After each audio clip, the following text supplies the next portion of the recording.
नमस्कार बंधुरा आमी टुसी चले एसेছি আমার চ্যানেল টুসিস ব্লগে তোমাদের জন্য আরো একটা নতুন ভিডিও নিয়ে শেয়ার করতে। আজকে আমি আমার ভিডিওর মধ্যে কতগুলো টিপস আর ট্রিক্স তোমাদেরকে দেখাবো যেগুলো তোমাদের প্রত্যেকেরই অনেকটা উপকারে আসবে। আর আশা করছি যদি তোমাদের এই টিপস আর ট্রিক্সগুলো ভালো লেগে থাকে তাহলে আমার ভিডিওটাতে লাইক করে আমার পাশে সবাই থাকবে। तो चलो बंधुरा प्रथम जे टिप्सटा आमी तोमादेर साथे शेयर करब सेटा हलो आयरन करार समय आमरा अनेकेई जे भुलटा करी सेटा हच्छे आयरनटा गरम अवस्थाय डायरेक्ट मेझेर उपरे रेखे दिई।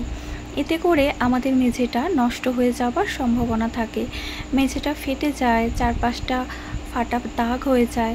तो कखनोई एरकमटा ना करे आयरन करार समय सब समय हाथेर काछे जोदि आमरा एकटा छोटोखाटो पात्र বা কোনো ভাঙাচোরা এরকম ধরনের জিনিস থাকে যেটা আমাদের কাজে আসে না সেরকম জিনিস নিয়ে তার মধ্যে রাখি তাহলে কিন্তু আমাদের মেঝেটা ক্ষতিগ্রস্ত হয় না। 2 নম্বর যে টিপসটা আমি শেয়ার করব সেটা হলো ফলের দোকান থেকে অনেক সময় ফল কিনে আনলে প্যাকেটে এমনভাবে গিঁট দিয়ে দেয় যে সেই গিঁটটা কোনো মতেই খোলা সম্ভব হয় না, এতটাই টাইট থাকে যে টেনে হিঁচড়ে এটাকে আমরা কিছুতেই যতই নখ দিয়ে চাপ দিই খোলা যায় না। তো এইভাবে এত কষ্ট না করে নখ দিয়ে টানাটানি না করে আমরা যদি একটা কাঁটা চামচ নিয়ে এই গিঁটের মধ্যে একটা কাঁটা চামচের দাড়ি আস্তে করে গলিয়ে দিতে পারি, গলিয়ে দিয়ে যদি একটু হালকা করে টান দিই তাহলে খুব সহজেই এই প্যাকেটটা খোলা সম্ভব হয়। প্যাকেটটা না ছিঁড়েই বা নখের ব্যবহার না করেই আমরা কিন্তু কত সহজেই প্যাকেটটা খুলে ফেললাম, দেখতেই পাচ্ছ। 3 নাম্বার যে টিপসটা আমি শেয়ার করব সেটা হলো আমাদের বাড়িতে খুন্তি বলো বা ছান্তা বলো এরকম ধরনের একটা লম্বা বাসন নিয়ে নিতে হবে। আর এর মধ্যে আমি একটা বাতিল মোজা ঠিক এইভাবে পরিয়ে দিচ্ছি, দেখো। এবারে এইটা আমি কি কাজে লাগাই তোমরা দেখতে থাকো।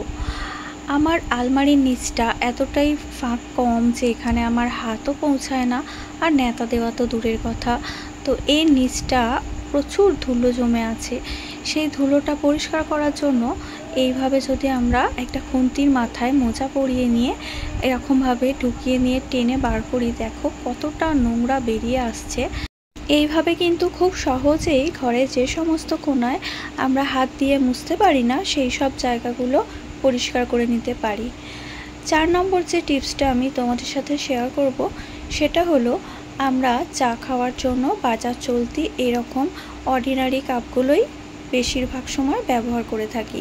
এই কাপগুলো কিন্তু খুব একটা টেকসই হয় না, খুব সহজেই গরম জিনিস ঢাললে এগুলোতে দেখা যায় চিরচির দাগ ধরে যায়, অনেক সময় হ্যান্ডেলগুলো ছেড়ে যায়।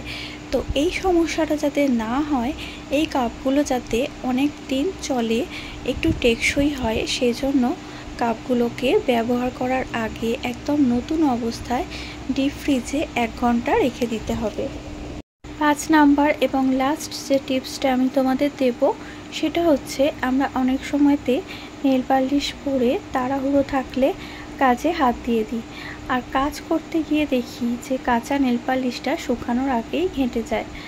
এই সমস্যাটার সমাধান একটাই, সেটা হলো যদি খুব তাড়াহুড়ো থাকে তাহলে নেল পালিশ পরে সঙ্গে সঙ্গে একটা বাটির মধ্যে বেশ কিছুটা ফ্রিজের ঠান্ডা জল নিয়ে নেবে আর এই ঠান্ডা জলের মধ্যে হাতটা ডুবিয়ে রাখবে 30 সেকেন্ড মতো।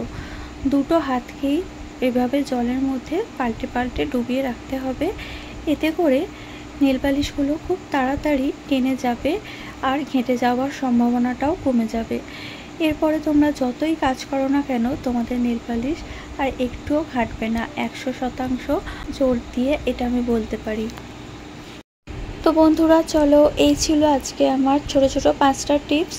এই টিপসগুলো যদি তোমাদের কোনো কাজে আসে তাহলে অবশ্যই ভিডিওটাতে লাইক করে অন্যান্য বন্ধুদেরও দেখার সুযোগ করে দিও, তাদের সাথে একটু শেয়ার করো আর অবশ্যই আমাকে কমেন্ট করো যে তোমাদের আমার ভিডিওটা কীরকম লেগেছে।